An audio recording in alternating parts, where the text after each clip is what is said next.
So, ito yung handle ng ano natin, yung bar cutter na manual. Ito yung ginagamit natin pang putol sa ano, patingin nga, pang putol natin sa ano, sa mga deform bar. Ayan, ini-install ni Kuya. Sige, install mo muna Kuya. Ayan, oops.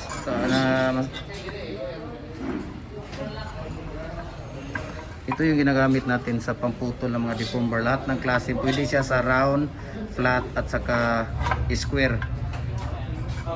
So itong ginagamit natin sa concrete post pins natin na pamputol doon. Pag gumawa tayo ng concrete post pins, kailangan natin meron tayong bar cutter. Depende kung ano, pero mas maganda ang manual kaysa tawag dito electronics. Tulungan mo nga sir, tulungan mo nga siya nga ma-install yan.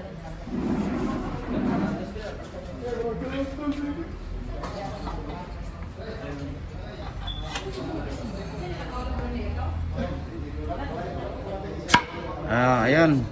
Tapos lagay mo yung ano. Ayan yung ano niya. Yung bar cutter. So okay.